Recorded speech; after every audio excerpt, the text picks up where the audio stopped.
My name is Dr. Shubham. I play the role of pharmacist. My name is Sagar Tendule and play the role patient. Good afternoon, everyone.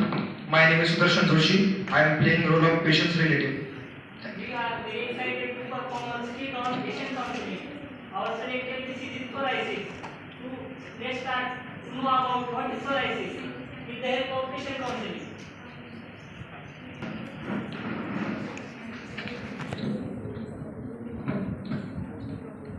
आता तुम्ही डॉक्टरने दाखवलं पण मी तुम्हाला स्पष्ट सांगाल मी गोळ्या बिळ्या काय घेणार नाही बघा. नसते रे बघा. मी गोळ्या घेणार नाही. गोळ्या घेतल्या तरच बरं होत असते. नमस्कार साहेब. डॉक्टर साहेबांनी चिठ्ठी लिहून दिली तेवढं बघा बरं काय.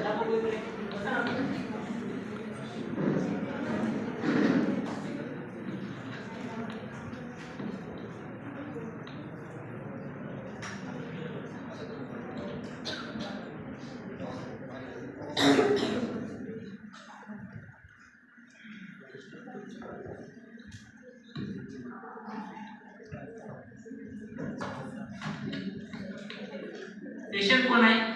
मी बाळा नाव काय आहे तुझं? सागर तेंडुळे. सागर ना? वय किती आहे बाळा तुझं? मी 9वीला शाळेत जातो. 9वीला शाळेत जातोस ना? बरं. नेमकं काय आवडले तुला? अहो ह्याला काय करतंय मी सांगतो. अहो का तर आपलं पोर आहे पण दिवसभर आम खा खा खा खा दिवस बसते बघा. होय का? डॉक्टरांना दाखवलं असेल.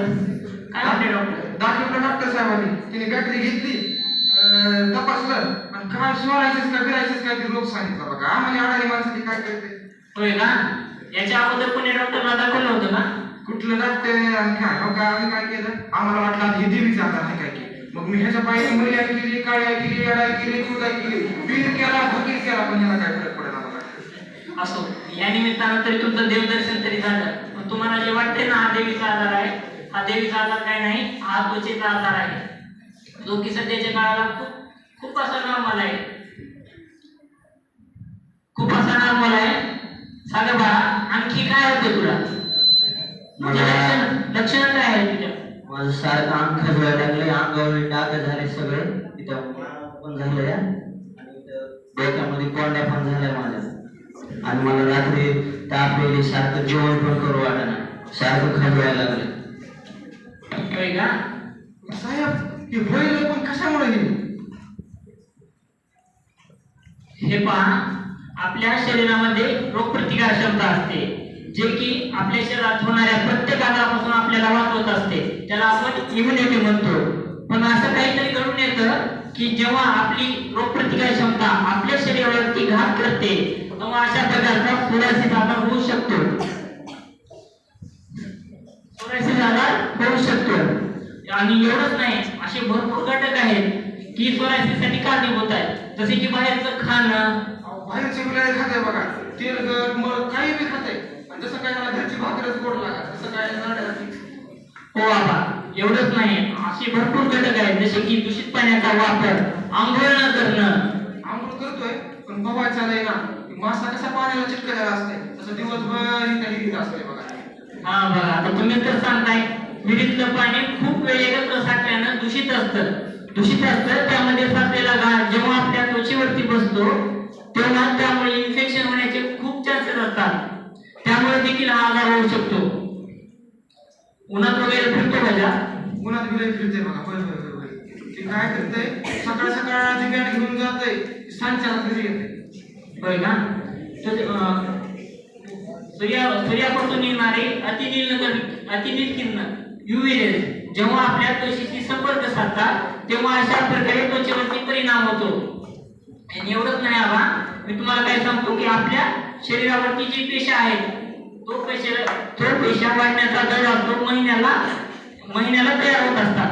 पण या आजारामध्ये नेमकं असं काय होतं की ही जी पेशी आहेत ना 1 दिवसामध्ये तयार होऊ लागतात आणि त्या अगोदरच्या पेशा मृत पावत असतात. आणि ते पेशा मृत पावलेल्या पेशांचे एकावर एक असे थर निर्माण होतात आणि ते थर निर्माण झालेल्या ठिकाणी दुःख निर्माण होतात आणि ते दुःखाच्या ठिकाणी खाज सुटते आणि खाज सुटल्यामुळे आपण सारखं खाजत असतो. त्यामुळे पोटा पडतो आणि हा सोरायसिसचा प्रकार आहे. एवढाच असतं काय प्रकार असते ना हो आहेत ना याचे 7 प्रकार आहेत. त्यापैकी मी तुम्हाला काही महत्त्वाचे सांगू शकतो. जसे की प्लाक सोरायसिस. हे पहा, प्लाक सोरायसिस यामध्ये काय होतं, शरीरावरती, पाठीवरती किंवा मानेवरती दुःख निर्माण होतात. दुःख निर्माण झाल्यामुळे त्या ठिकाणी खाज सुटते. दुसरा आहे नेल सोरायसिस. नेल सोरायसिस काय म्हणते, यामध्ये आपल्या नखाची वाढ खुंटते किंवा अनियमित वाढ होऊ लागते व नखावरती दुःख निर्माण होऊन, नखाच्या बोटाला दुःख निर्माण होऊन त्वचेला इन्फेक्शन होतं. आणि तिसरा आहे अर्थरायटिस सोरायसिस. अर्थरायटिस सोरायसिस मध्ये काय होतं, आपल्या घरामध्ये तर आपण संधिवाताचे पेशंट बघितलेच असतात. त्यांच्या गुडघ्यावरती तशी सूज येते किंवा त्यांना वेदना होतात. त्याच प्रकारे या आजारामध्ये होतं. त्यांच्या गुडघ्यावरती सूज येते, दुःख निर्माण होतात. त्यामुळे हा अर्थरायटिस सोरायसिस होतो. पण साहेबांनी लावलेल्या निदानानुसार आणि सागरच्या पायाच्या लक्ष खात नको बाळा, ते पसरणार दुसरीकडे. पण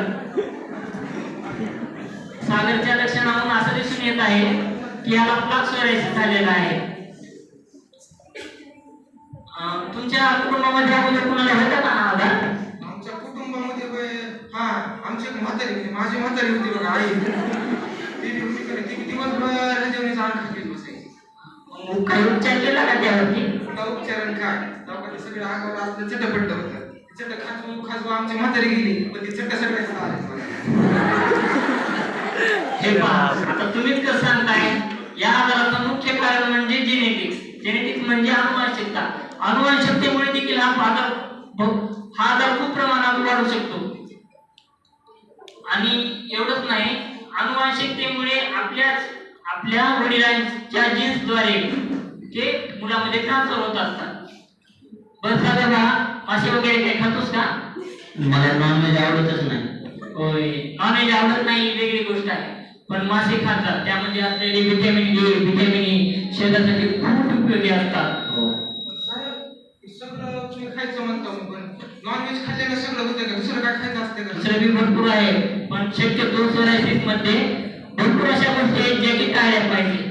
जसे की आपण फळ, पालेभाज्या कापल्यानंतर ज्या फळामधून पांढरा गर निघतो, जसे की बटाटे, रताळी, मुळा यांसारखे पदार्थ टाळले पाहिजे. बाहेरचं खाणं टाळलं पाहिजे. सगळं टाळायचं म्हणता, मग खायचं त्याला भरपूर आहे ना. पौष्टिक आहार घेतला पाहिजे, मोड आलेले कडधान्य खाल्ले पाहिजे, सकस आहार घेतला पाहिजे. शक्यतो रोजच्या जीवनामध्ये हिरव्या पालेभाज्याचा समावेश असावा. त्यांना फक्त मूग डाळ आणि भाकरी खाऊ घातली पाहिजे. आणि असं खाणं पिणं दुसरं अजून काय काय करावं लागतं? असे खाऊ नको ना, असं भरपूर काही केलं पाहिजे, जसे की ज्यामुळे ते पचू शकत नाही. रात्री झोपते वेळेस त्वचा ज्या ठिकाणी दुखत झाले ती त्वचा झाकली पाहिजे, त्यावरती मॉइश्चरायझर लावलं पाहिजे. ते आजार शक्यतो कोरड्या त्वचेमुळे पसरतात, त्यामुळे त्वचा ओली ठेवली पाहिजे. दररोज आंघोळ केली पाहिजे. 1 मिनिट थांबा, मी डॉक्टरने दिलेली औषधे काढून आणतो.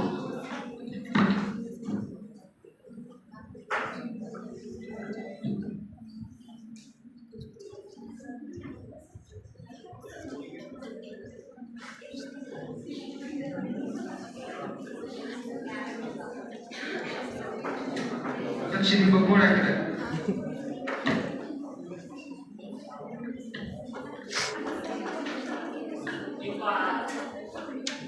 हे पहा, हे आहे डेन फ्री शॅम्पू. त्यांना ज्या डोक्यामध्ये दुःख झाली आहेत की नाही, ते नीट होण्यासाठी याचा खूप उपयोग आहे. फ्री शॅम्पू 2 आठवड्यामधून 2 वेळेस लावायची आणि आंघोळ करायची. हे आहे सॅलिसिलिक ऍसिड ऑइंटमेंट आणि आहे लोशन. दोन्ही एकत्र करायचं आणि दिवसाभरामध्ये 3 टाइम्स त्वचेवरती लावायची. हे आहे फोलिक ऍसिड टॅबलेट, जे की दिवसभरामध्ये 2 वेळेस घ्यायची. हे आहे व्हिटॅमिन डी टॅबलेट, जे की 3 वेळेस दिवसभरामध्ये 2 टाइम घ्यायची. सांगा बरं आता हे शॅम्पू किती वेळेस लावायची? मला काय कळतं सांग. आठवड्यातून 2दा लावायची. हे दोन्ही क्रीम किती वेळेस लावायची? 3दा. तीन हुशार आमचे. हुशार आहे बघ. बरं हे टॅबलेट कधी कधी घ्यायची लक्षात नाही. लक्षात नाही. हे टॅबलेट दिवसभरामधून जेवण केल्यानंतर 2दा घ्यायची. हो.